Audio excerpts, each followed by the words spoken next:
Gente, boa tarde. Boa tarde a todo mundo, né? Eu fico bem sensibilizada de falar um pouco sobre a atuação do oficial de justiça.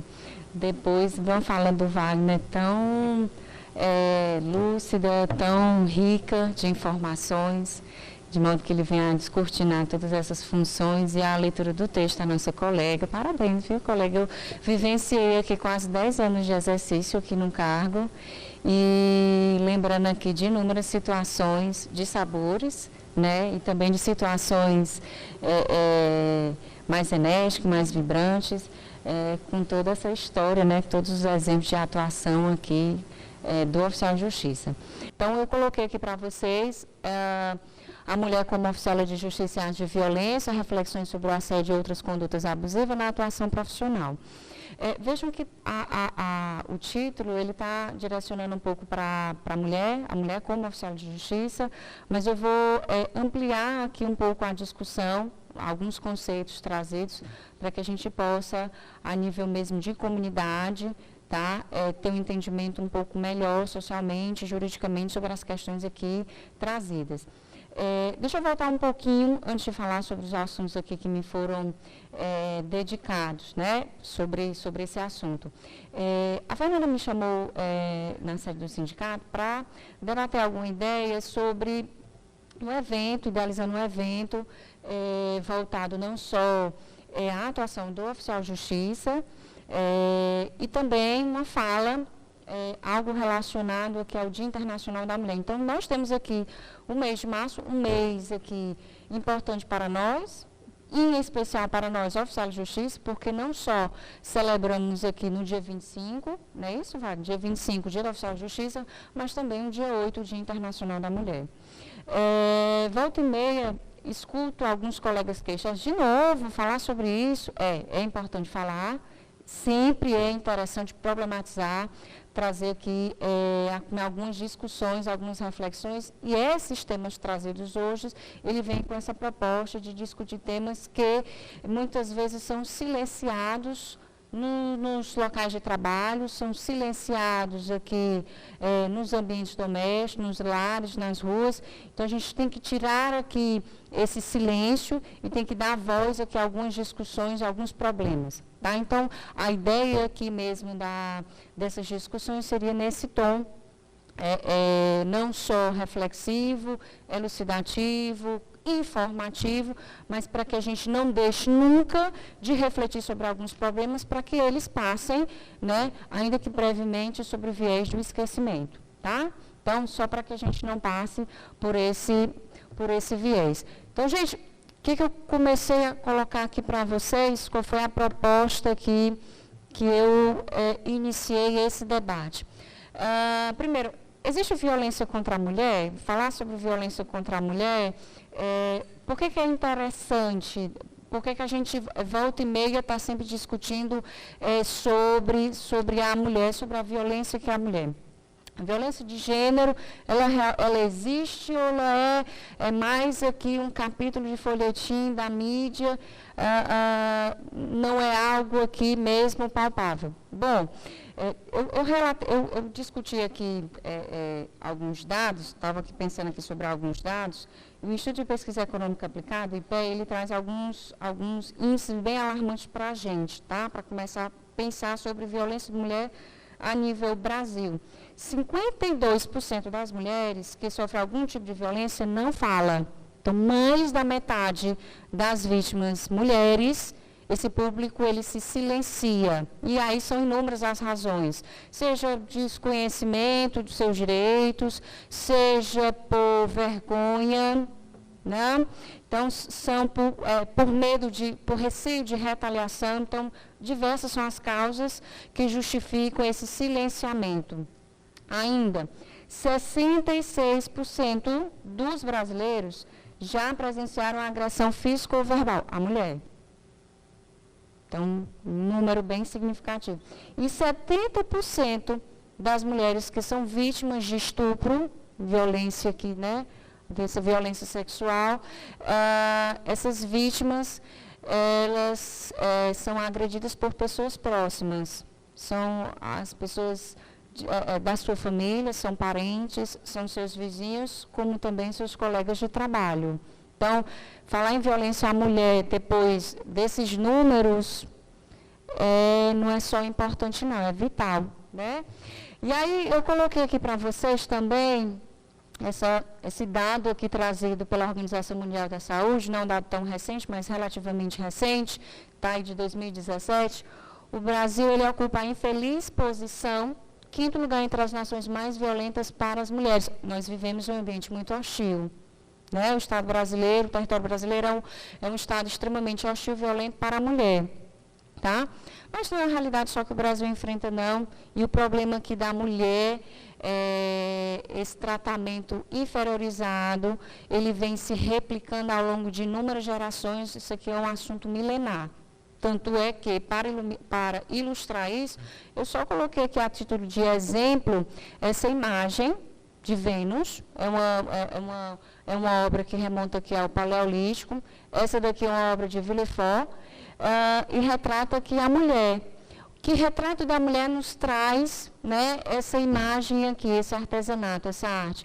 A mulher com a sua vulva e com os seios mais protuberantes, demasiadamente mais visíveis, chamando a atenção da mulher para questões da fertilidade. E vejam que essa mulher, ela não tem braços, e ela não tem rosto, ela não tem boca, ela não tem olhos, ela não tem uma identidade. Ela serve o quê? Para assuntos da fertilidade. Então, vejam que seios, a vulva, retratam essa ideia. Então, o olhar da mulher, em geral, o olhar feminino, na política, na arte, na cultura, na filosofia, vem aqui através de anos e anos replicando essa imagem. E vejam que a Vênus já foi aqui trazida não só por esse detalhe aqui artístico, mas vocês vão encontrar várias gravuras, quadros. Tem uma estátua no Louvre hoje também, uma remodulação, um reformato dessa Vênus, que inclusive se utilizou das medidas dessa estátua para as candidatas do Miss Universo. É difícil ser mulher, né? É difícil ser mulher. Muito mesmo. Então, assim, só para chamar a atenção, por que é importante falar sobre a violência à mulher? Porque há um discurso perene, constante, parece não haver fim, então vamos quebrar esse ciclo de que violência à mulher não seria mais, desculpa a expressão, né, mimimi. Né? Não é não, é algo bem real. E nós, oficiais de justiça, em atuação, em diversas diligências, sim, experimentamos aqui, vivenciamos, acompanhamos essa violência. E aí eu trouxe aí mais alguns números, tá? Para mostrar como é importante falar da violência contra a mulher. Um estupro a cada 11 minutos, uma mulher assassinada a cada 2 horas, 503 mulheres vítimas de agressão a cada hora, 5 espancamentos a cada 2 minutos. Esses dados, eles não se referem aqui vítimas, aqui homem, gênero masculino, não, mas aqui eu estou falando só das mulheres, são aqui uma parte mais sensível nesses números todos. E aqui, Mapa da Violência 2015, retratando onde é que acontece essa violência, onde é que está a violência, onde é que é propagada a violência, que tipo de violência é perpetrada contra a mulher. Tá? Não tem um relatório mais moderno, estou trazendo aqui para vocês o de 2015. Tipos de violência, vejam que em boa parte, se não a sexual, é a física. Da sexual, eu vou fazer aqui um parêntese. Esses números que estão colocados aí, em especial sexual, eles não são reais. Eles não são verídicos. Por que eles não são reais? Porque esses números, eles não retratam a realidade. Aqui uma cifra negra no sistema punitivo, uma cifra negra no direito penal. O que é essa expressão cifra negra? Essa diferença entre os crimes que são efetivamente praticados, atos de violência que são cometidos, ao número, e um número muito menor mesmo, que ele chegar ao conhecimento que é levado aqui às autoridades. Então, esse número aqui, se ele já é alarmante por si, pelo que se apresenta, não tenham dúvidas que ele é muito maior, e por inúmeras razões. Tá? Então, boa parte da violência aqui, ó, se vocês bem perceberem, sexual, física, mas há outros aqui instrumentos de violência, a violência psicológica, tortura, tráfico aqui de humanos, negligência e abandono. Coloquei aqui para vocês esse material, Máquina da Violência 2015, mostrando um material específico só falando sobre o homicídio de mulheres, violência contra mulheres aqui no Brasil. Interessante relatório para a gente aqui se sensibilizar contra essa situação, contra essa condição e repensar não só valores, mas atitudes e comportamentos. Acho que a ideia também seria essa aqui. Então, gente, falar desses dados, então mostra assim, realmente a violência à mulher é um problema sério. E é um problema aqui que deve ser visto sob vários aspectos, não somente aqui a nível social, tá? Mas nível também econômico, político, atinente a diversas esferas aqui. Por quê?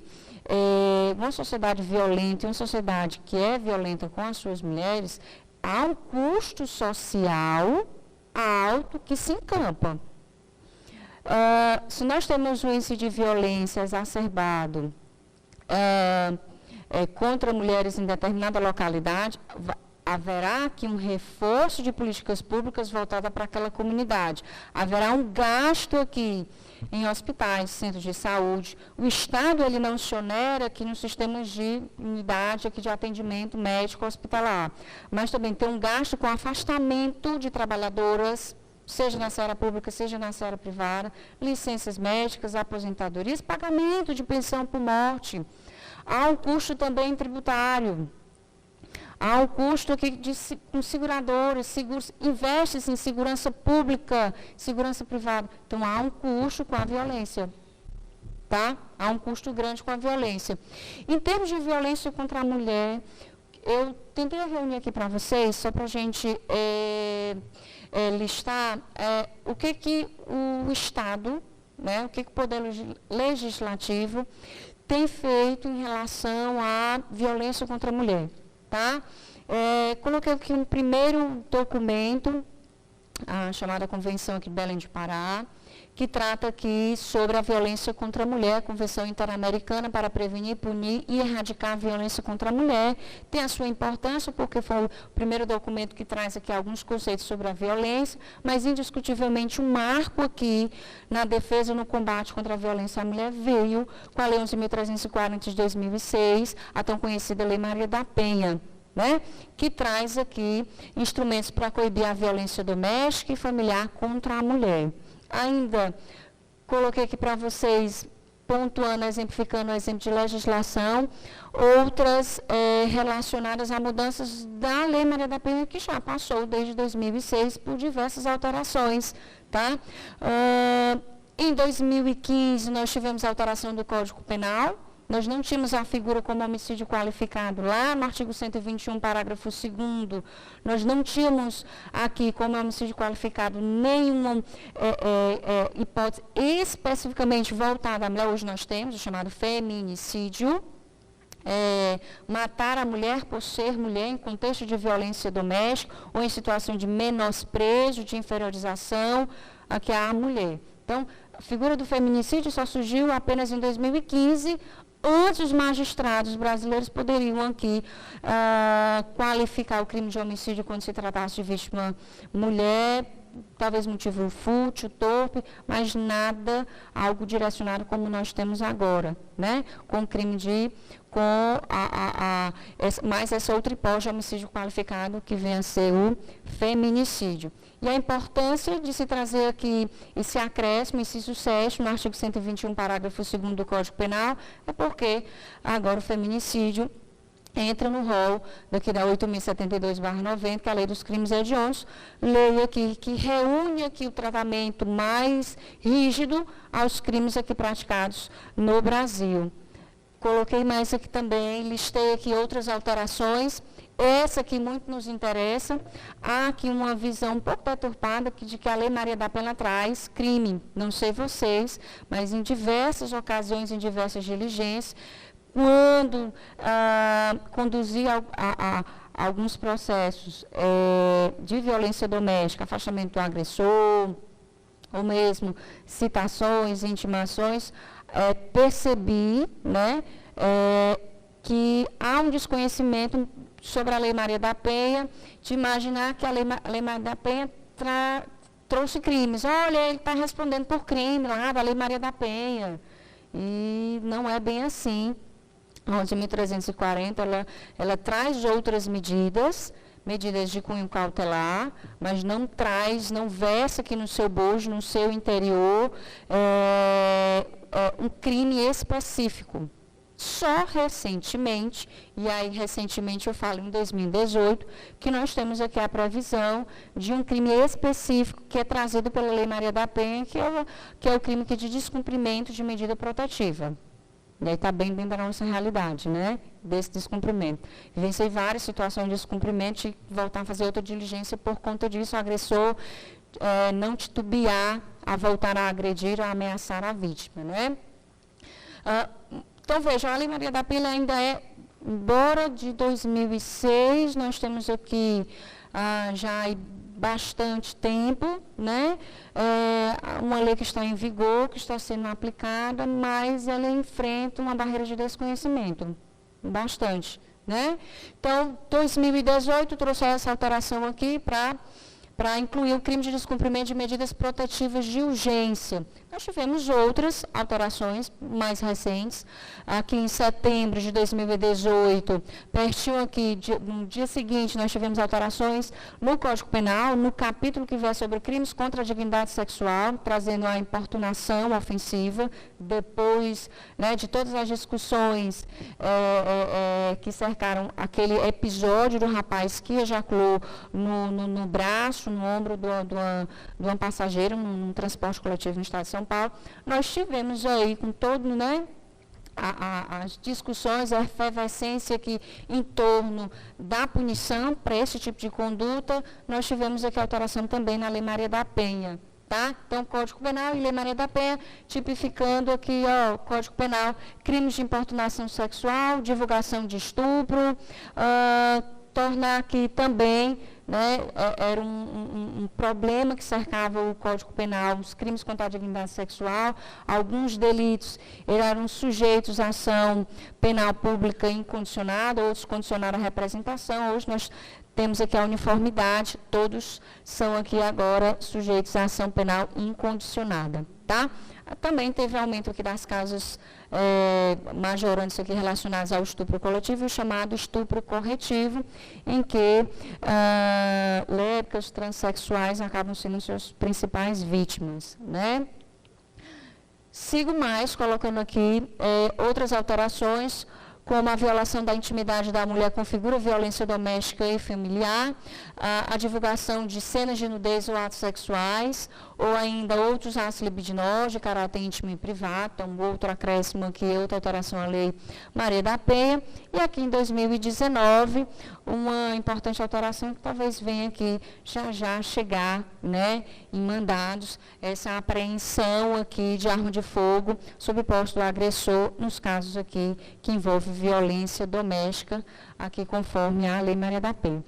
É um panorama muito curto, não estou sendo aqui tão justa em colocar todos os instrumentos, documentos aqui que a gente possa encontrar dentro do Estado brasileiro voltados aqui à proteção, à redução aqui desses índices de violência à mulher. Então, apenas contextualizei de uma forma mais geral, trazendo aqui mesmo, né, um conhecimento melhor das principais tópicos relacionados aqui, e outra alteração aqui da Lei Maria da Penha relacionada aos juizados especiais, tá?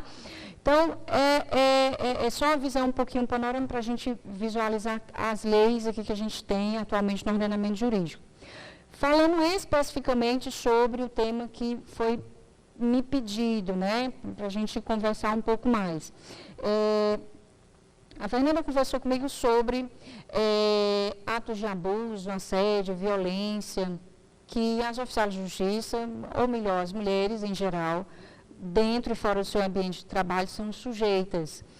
E há uma preocupação aqui da diretoria do sindicato de que esse assunto ele seja discutido em caráter informativo, porque muitas das vezes se passa por determinadas situações sem, contudo, isso se chegar ao conhecimento de familiares, de colegas, da diretoria do sindicato, na condição de, né, de entidade representativa, por falta de desconhecimento. Às vezes se passa por uma situação, se passa por um constrangimento, e a pessoa, a mulher, ela pode imaginar a oficial, a servidora, a estagiária, o estudante, enfim, a mulher ela possa questionar que aquilo ali foi um mero dissabor, coisas que acontecem na vida.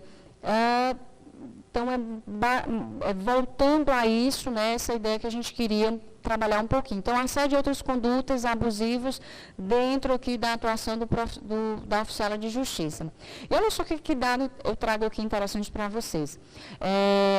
Pedir aqui ajuda para os meninos aqui do sindicato, tá? O senhor juiz me passou essas informações, eu acho bem interessante a gente visualizar o retrato, qual é a realidade que nós temos em relação à categoria de oficiais de justiça dentro do Estado do Ceará. Não falo dos oficiais todos, né? Não falo aqui de federais, estaduais, só especificamente os estaduais.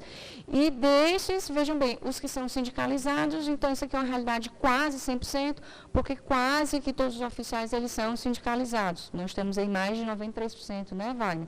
Então, esses números se referem aos oficiais sindicalizados. Aqui o sindicato ele tem acesso. Desses 93% dos oficiais que atuam aqui no estado do Ceará, qual é o perfil do oficial de justiça que nós temos aqui? Idade média dos oficiais de justiça, 49 anos. 49 anos. São pessoas mais maduras, né? Precisam fazer mais concurso para oxigenar, ver umas ideias, né, novas. Então, uma leva aí grande de colegas que já cumpriram seu mistério, seu papel, estão deixando já a categoria, né? Há várias publicações já desde o começo do ano, né? Informando a aposentadoria de muitos deles, então esse quadro aqui já vai mudar bastante. Mas olha só, a idade média que nós temos aqui dos nossos colegas oficiais de justiça, o oficial de justiça, ele tem 49 anos, tá? Média 49 anos. Então, são pessoas mais maduras. Então, o que falar para esse público, o que falar para esses profissionais, para essa categoria, que já são, creio eu, né, qual é o perfil? Pessoas mais maduras, pessoas experientes, pessoas que já estão há um tempo significativo dentro do cargo, pais, mães de família, né, com nível de escolaridade mais elevado, 49 anos. Desses, quantas mulheres são lotadas em Fortaleza? Gente, eu não consigo visualizar, é 103, porque está franzido aqui 103 mulheres, e as que são lotadas no interior um número um pouquinho menor, só um pouquinho, diferença pouca. Há um desvio muito pequeno do número de oficiais aqui de Fortaleza e as que estão aqui no interior. Mas agora, olha aí para o público masculino, os nossos colegas. O cargo, ele tem um perfil muito masculino. Então, a ideia é falar de violência à mulher, de atos de abuso, violência, assédio, etc. Também se volta para os nossos colegas, para que eles mudem esse olhar, porque os nossos colegas, eles são, em boa parte, são o quê? São homens. E olha, desses homens aqui, homens lotados em Fortaleza 202, e aí boa parte deles, 269, estão o quê? Espalhados aí no interior do estado. Fazendo aqui uma matemáticazinha simples com esses números, tá? Então, dá as referências a 94% dos oficiais, porque são o número de sindicalizados. Desses números, gente, 471 são oficiais e 184 são oficialas. 28,9%, menos de um terço, da nossa categoria é de mulheres, né? Estão desafiando aqui os números, né? Então, o que eu poderia colocar aqui para vocês com relação a assédio moral, sexual e outras atitudes abusivas? Nós temos uma situação interessante com esses dados trazidos aqui pelo sindicato, e eu questionei os meninos se, idealizando essa ideia, esse tema, essa temática, tomando parte desses números, se tinha chegado a conhecimento do sindicato, do Sindojus uma queixa, algum relato de colega retratando que alguma violência psicológica, física ou de qualquer outra natureza, atos de assédio, outros abusos que tenha enfrentado no exercício, né, do seu cargo. E, infelizmente, ou felizmente, eu acredito que não é um motivo para satisfação, mas não chegou ainda ao sindicato, não tem um procedimento, desse número todo, né? Há quantos anos, Wagner, o oficial de justiça, muitos anos, o sindicato, ele, como entidade representativa, já são o quê? 28 anos. Então, 28 anos de história, 25 anos, não sei se a gente pode falar pelas gestões anteriores, mas muito história de sindicato, de uma entidade representativa da categoria e que passa ao largo ao seu desconhecimento alguma formalização desse tipo de conduta abusiva. Então, o que leva a quê? Porque não está acontecendo, não acontece, nunca aconteceu, é porque realmente a gente está entrando naquele percentual daquelas pessoas que passam por de violência e nós somos silenciadas, ou nos silenciamos, tá? Então, para melhorar um pouquinho isso, seja realidade, pelo menos a nível de informação, o que eu trouxe aqui para vocês? Alguns conceitos sobre assédio, sobre as figuras do assédio, para que a gente possa conhecer um pouco melhor. Gente, assédio moral, o que se refere ao assédio moral? Tá? O assédio moral, ele se refere a diversos comportamentos de natureza ofensiva. Nós temos assédio, o que é o ambiente escolar, aquela nomenclatura, o bullying. Nós temos o assédio moral, nós temos o sexual, nós temos outras formas também, mas estou destacando essas em particular. Falando do assédio moral, ele consiste o quê? Uma repetição, então são atos aqui, diversos atos, não é um ato isolado, mas são vários atos, replicados deliberadamente de gestos, palavras, orais ou escritas, e ou comportamentos que expõem a pessoa a situações de caráter humilhante, constrangedores, que sejam capazes de ofender a sua personalidade, a sua dignidade ou a sua integridade psicofísica, com o objetivo de excluí-las, minimizá-la, deteriorá-la dentro do seu ambiente de trabalho. Creio eu que essa realidade muitos colegas devem vivenciar.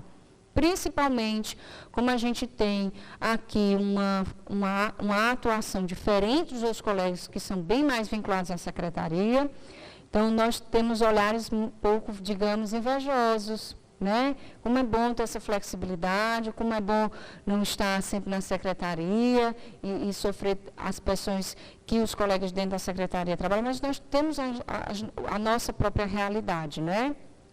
Troque aí a sua cadeira no ar-condicionado por essas vielas estreitas, por esse calor aqui, todo esse perigo e insegurança que cercam as ruas, por aí afora. Então, há ônus e bônus. Então, o assédio moral tem essa definição que de consistir nessa repetição deliberada de gestos e palavras. Então, alguns requisitos. Então, ele pressupõe o assédio, uma repetição. Então, é aqui uma conduta, um comportamento habitual do agressor. Há uma intenção, ele tem um fim, um propósito discriminatório, humilhante, degradante, de minimizar a figura, né, do colega. Direcionalidade, porque a agressão ela é dirigida a uma pessoa, a um grupo determinado, e temporalidade. Destaquei aqui alguns pontos de observação com relação ao assédio, para que nós não confundamos. Embora a prática do assédio ela possa ocorrer aqui no ambiente de trabalho, ela não se restringe somente aqui ao ambiente de trabalho, mas é importante aqui que esteja relacionado aqui à esfera profissional. O ato isolado de violência psicológica, eu chamo a atenção, tá? Ele não se confunde com assédio moral, embora, claro, ele possa ser passível aqui de responsabilização em diversos níveis, seja administrativo, civil, trabalhista ou mesmo criminalmente. Formas de assédio moral. Aqui é vertical. Quem pratica esse ato de assédio? Idealizando a figura do assediador. Ele está em posição superior hierárquica, ou ele está na mesma posição hierárquica, ou os atos de assédio se confundem ambas situações. Então, o assédio vertical são as práticas de assédio marcadas pela posição hierárquica. A horizontal não tem essa situação de hierarquia, subordinação, são por colegas de trabalho. Tá? Misto quando há atos de assédio praticados aqui por superiores e também por colegas que não têm aqui uma relação de superioridade de hierarquia. E eu coloquei, né, quem assedia, qual é o perfil do assediado. O assediador, qualquer pessoa, não se exige por parte do assediador uma característica específica, mas sim trata-se de uma pessoa, seja ela sozinha ou isoladamente, que pode praticar esse assédio moral. Em geral, quem assedia, ele pode ser descrito como alguém autoritário, manipulador, ele se utiliza aqui desse gesto, dessas palavras de humilhação, de denegrir a imagem do outro colega para tentar se afirmar, se reafirmar dentro do ambiente de trabalho, então ele se utiliza desses comportamentos para isso. Trata-se de uma pessoa arrogante, geralmente são as características, um colega desmotivador e tem necessidade de demonstrar que poder, geralmente não é uma pessoa que costuma assumir responsabilidades. O perfil do assediado, qualquer pessoa, seja homem, seja mulher, pode ser aqui vítima, pode sofrer aqui o assédio moral. Pode ser praticado contra uma pessoa ou contra várias pessoas, um grupo, embora homens e mulheres podem ser vítimas desse tipo de agressão, vejam bem, as mulheres realmente são as maiores vítimas, né, e principalmente mulheres e negras, acabam sendo aqui os principais alvos. Então, além de uma discriminação de gênero, também aqui presente uma discriminação de raça. Nós vamos contextualizar, exemplificar. Conceituar é mais fácil, mas vamos imaginar algumas situações. Lembre ou não de ter vivenciado, algum colega que ter vivenciado essas situações. O que seria, o que poderia ser aqui tipificado, o que poderia ser enquadrado, melhor dizendo, como assédio moral? Segregar uma pessoa assediada no ambiente de trabalho, ela fica numa sala isolada, sem comunicação. Às vezes é aquela sala que fica lá no fundo, quase que ela está escondida. Qual é a sala? Como é que eu posso falar com aquela pessoa? Ela está lá no final. Vai lá no final do corredor, quando você pensar que não tem mais nada, acabou. Tem uma porta à direita, é lá. Fala lá com a pessoa. Tá? Então, não é uma situação de prestígio, muitas vezes é de assédio. Entregar continuamente uma quantidade superior de tarefas em relação a demais colegas ou exigir a execução de tarefas urgentes de forma permanente. Isso aqui não acontece com a gente, né? Esse aqui, com certeza, esse exemplo, ele não nos cabe, né? Esses aqui, mandados de urgência, né? Você já está de saída, treme até os cabelos das sobrancelhas. Puxa vida, né? 16h59. Sonegar informações úteis para a realização de tarefas de trabalho, criticar a vida privada, preferências pessoais, convicções da pessoa assediada, disseminar boatos ou ainda fofocas a respeito da pessoa assediada, ou criar aqui de expediente ou comportamentos de modo a desmerecê-lo, desprestigiá-lo, constrangê-lo, não só entre seus colegas de trabalho, mas perante os seus superiores, retirar a autonomia funcional de trabalhadores ou privá-los de acesso a instrumentos de trabalho. Isso aqui são apenas alguns exemplos vários que eu poderia aqui relacionar para vocês, de atos aqui que representam assédio moral. E vejam, isso daqui não está distante da nossa realidade, tá? Não está distante, não, dessa nossa realidade. Só um parêntese. Não confundamos também atos de assédio com atos de gestão. Tem alguns colegas que eu já ouvi aqui queixas relacionadas aqui a algumas diretrizes administrativas, e confundem ser elas aqui assédio. Então, tenhamos um pouco aqui de parcimônia, de reflexão para identificar o que uma ou outra, né? Nem sempre contudas no ambiente do trabalho vão refletir necessariamente por atos aqui de assédio ou assédio moral. Quando se relaciona ao interesse da administração, né, interesse público ou da empresa, interesse privado, e sejam razoáveis, aí é um critério subjetivo, e aí é o dia a dia, é a prática. Alguns comportamentos eles podem se enquadrar como meros atos de gestão, tá? Aí eu coloquei alguns exemplos aqui, né? Algumas críticas, nem sempre críticas, elas podem configurar atos de assédio moral. Ainda mais quando sejam críticas construtivas, né? Quando não se chama a atenção aqui de um profissional, de um colega, de modo não vexatório. Então, não seriam aqui basicamente atos de assédio, mas outros aqui de gestão. E por que falar do assédio? O que é o assédio? Que exemplos aqui que se enquadrariam como assédio? Porque ele traz aqui para a figura do assediado consequências aqui de diversas ordens. Já destaquei aqui para vocês essas consequências. Por que é importante aqui discutir sobre o assédio? Porque que danos aqui esse assédio lhe traz? Psicológicos, sentimento de culpa, vergonha, rejeição, tristeza, inferioridade. Físicos, não coloquei aqui, mas poderia também apontar tentativa de suicídio. Há um grau de inferioridade que a pessoa se coloca, se encaixa, é encaixada, melhor dizendo, que nesse sentimento aqui de menosprezo a sua figura, sentimento de culpa, tristeza, rejeição, acaba por, né, o lado mais extremo seria por fim a sua própria vida. Então, distúrbios digestivos, hipertensão, palpitações, licença médica, afastamento, gerando afastamento. Sociais, diminuição da capacidade de fazer novas amizades, se restringir aqui a frequentar determinados lugares, a participar de eventos sociais, eventos festivos, pessoa que se blinda, tenta se blindar, restringir aqui o seu círculo aqui de amizades, profissionais, redução da sua capacidade de concentração, redução da sua capacidade de produtividade, replica com mais constância e erro no cumprimento aqui das suas atividades, das suas tarefas, uma intolerância também que aumenta, que cresce dentro do ambiente de trabalho, porque acaba não sendo um ambiente sadio, não acaba sendo um ambiente digno, mas muito hostil. Importunação ofensiva ao pudor. Uma outra situação aqui de abuso, de assédio e violência que poderia aqui ser exemplificado. Não está tão atual, porque a importunação ofensiva ao pudor como contravenção penal. Recentemente nós tivemos aqui a revogação do artigo 61, tá? Então, se outra situação que nós temos, agora a importunação ofensiva é o crime que está previsto no 215A do nosso Código Penal. Então, cantadas e ameaças são consideradas uma modalidade de assédio, chamada assédio verbal. Nem sempre aquela cantada, nem sempre é um elogio, nem sempre é um fator de lisonja pessoal. Na verdade, tem ali mascarada uma fantasia, um sentimento de satisfação da lascívia, de algum sentimento de cunho realmente sexual. Então, importunação nem sempre é a cantada, em local aqui público, acessível ao público, tá? Seria aqui uma cantada inocente. Então, assédio moral, e aí falar um pouquinho sobre o assédio sexual, uma outra situação que também é possível.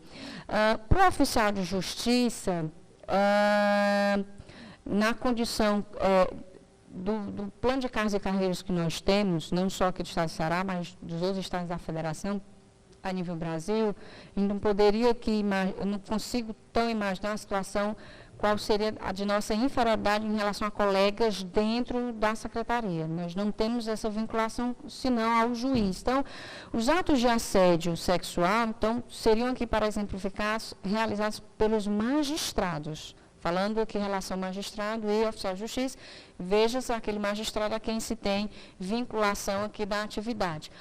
Por que eu estou colocando isso? Porque o assédio sexual é muitas vezes confundido com alguns atos aqui de assédio, de constrangimento, de intimidação de caráter, de conteúdo sexual, mas nem todos esses comportamentos, esses atos, eles se enquadram nesse crime previsto aqui no Código Penal, o assédio sexual. Para nós termos o assédio sexual, é imprescindível uma relação de superioridade, que se é utilizada para receber em troca favores sexuais, tá? Para satisfazer a lascívia da pessoa que assediou ou para satisfazer a de terceiro. Então, o assédio sexual, ele é definido pelo Código Penal, no artigo 216A, como comportamento de constranger alguém com o intuito de obter vantagem ou favorecimento sexual, prevalecendo sua agenda da sua condição de superior hierárquico. Então, condição de superior hierárquico ou a ascendência inerente ao exercício de emprego, cargo ou função. Então, a lei ela vai punir o constrangimento, que tem um sentido aqui de compelir ou obrigar alguém a fornecer favor sexual. Esse favor sexual ele não precisa efetivamente a se consumar, a ser concedido, o assediado precisa ceder para que esteja caracterizada, consumada essa figura criminosa. Tá? Basta o constrangimento, para nós termos aqui todos os elementos aqui dessa figura criminosa. Requisitos para a sua configuração, vejo que muda um pouquinho em relação ao assédio moral. Esse constrangimento provocado pelo agente ele precisa ter uma ascendência, ou seja, nós só podemos falar em assédio sexual em nível de assédio vertical, não temos aqui o assédio a nível horizontal, para falar aqui dessa figura criminosa. Praticada de forma dolosa, não existe a figura culposa do agente que pratica o assédio sexual mediante imprudência, negligência ou imperícia, apenas de natureza dolosa, ele tem a intenção de assediar, de constranger, tá?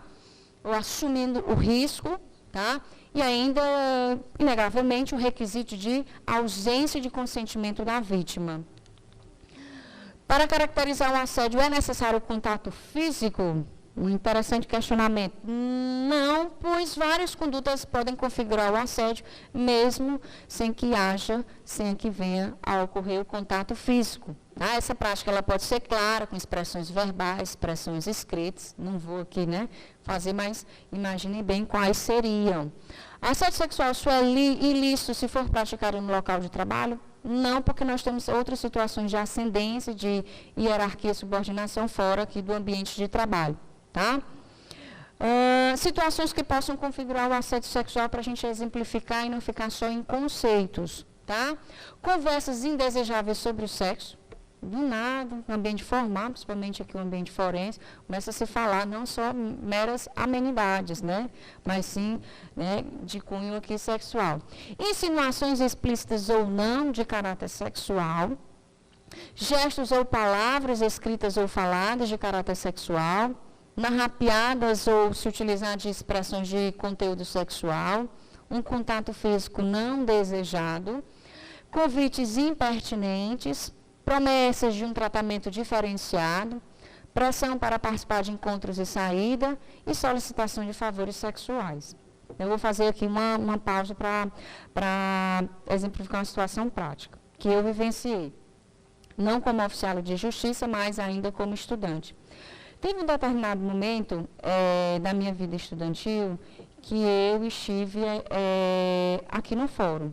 Fazia parte aqui de um setor específico, que é a diretoria do fórum, queria criar de pesquisa de jurisprudência, e essa pesquisa de jurisprudência serviria para utilização aqui em decisões dos magistrados aqui, das varas do Fórum Clóvis Bevilacqua.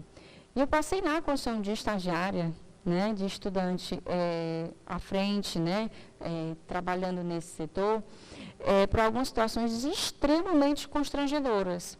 Então, alguns magistrados, depois de conhecer, depois desse setor ele ser divulgado, qual era a atividade, alguns magistrados pediam que viesse, não mandasse por e-mail ou por outro formato, através dos servidores da secretaria, que fosse diretamente na vara despachar esse conteúdo de jurisprudência. Então, nesse despachar de jurisprudência, nesse ato de despachar, dois magistrados surgiram, olha, você tem os olhos tão bonitos, não são verdes, não são azuis, Eu acho bonito, mas são castanhos, Você olhava, você tem os olhos tão bonitos, e aí a face já começando, a ficar constrangido, semblante assim mais triste, envergonhado e também furioso, Como assim, olhos bonitos, vim aqui para falar de jurisprudência, não está interessado na jurisprudência, E depois, no caminhar da conversa, não foi uma nem duas vezes, perguntando se eu gostava de happy hour. Eu digo, não sei nem o que é, não gosto. Daqui eu vou direto para casa, gosto de estudar, então a hora vaga que eu tenho é para estudar. E assim fui saindo, mas não me mantive incólume dessas situações constrangedoras. Na verdade, o laço somente se rompeu quando eu saí do setor. Porque enquanto estive trabalhando, sempre dizia, qual é o seu telefone, que aí fica mais fácil ele mandar mensagem, a gente se comunicar, Então, se utilizando de expedientes nada informais, realmente para intimidar, cercar aqui de diversas formas, Era uma estudante, era um estagiário, mas isso não é aqui exemplo só de vítima, não. Nós temos colegas também que passam por essas situações. Como oficial de justiça, eu já passei por algumas situações também constrangedoras, Já teve magistrado também, com uma fala mais insinuosa, indiscreta, Então, nós não estamos aqui alheios a isso daí, infelizmente, né? E o jurisdicionado? Em geral, o jurisdicionado, ele tem mantido aqui uma face de respeito, de ser monossilábico muitas vezes, não sei se nervoso ou preocupado quando a gente chega, né, no local, mas já passei uma situação de violência no exercício da atuação do oficial de justiça, que fui bastante xingado, e isso por ser mulher, né? Ele não se chama o homem de galo. Ah, você é um galo, seu frango, mas chama a mulher de galinha, né? Quem é você, né? No mínimo, uma pessoa de respeito, uma pessoa que merece aqui a sua educação e o seu respeito, e por aí vai. Virou TCO. Nessa época virou TCO. Então, só para exemplificar aqui também para vocês, né, que isso não é teórico, não estou colocando só conceitos, mas sou aqui um exemplo prático, infelizmente, dessas situações. Só colocando aqui para vocês diferença sobre o assédio moral e assédio sexual, acredito que tenha ficado bem claro essa diferença entre as duas condutas. Tá? Não só quem pode praticar esse assédio, mas o conteúdo, o objetivo do assediador.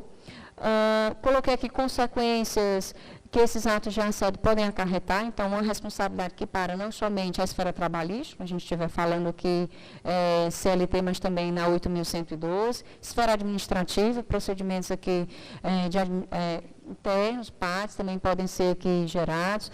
Há uma violação, segundo a 8.112, de deveres de moralidade e de urbanidade, está lá no artigo 116. E ainda, esfera criminal, nós temos alguns crimes, né, não só o de assédio sexual, mas esses outros que eu ventilei aqui por último. Tanto estupro, o artigo 203, constrangimento aqui mediante violência ou grave ameaça, praticar os atos aqui de atos libidinosos, além da construção carnal.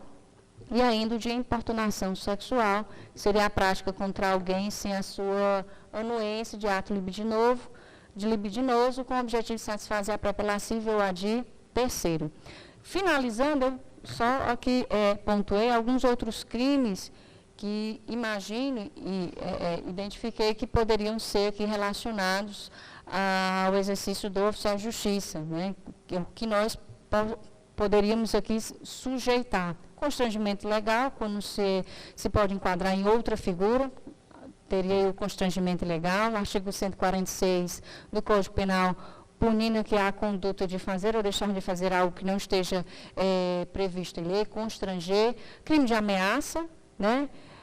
Prometer aqui mal injusto, iminente, sequestro de cárcere privado, cumprimento aqui de atos de penhora e outros atos coercitivos. É possível que essas condutas criminosas acontecerão, como também aqui do crime de desacato. Eu creio que eu não tenha sido muito objetiva, mas quando o tema ele é interessante e empolga, a gente acaba ampliando um pouquinho do leque aqui nas discussões. Mas eu queria trazer em especial essa fala um pouco mais informativa, mais de conceito, aqui para vocês. E, em especial, colegas, uma fala aqui de reflexão sobre a violência da mulher, que situações aqui dentro e fora do ambiente de trabalho, que nós possamos aqui, ao vivenciar essas situações, ter notícia dessas situações, termos posturas mais enérgicas, né, mais humanas, mais solidárias, tá? E vou falar aqui pelo Wagner, que eu acredito que eu esteja falando pela boca dele. Contem com o sindicato, contem aqui com a entidade da categoria para se fazer presente nessas situações, tá bom? Obrigada.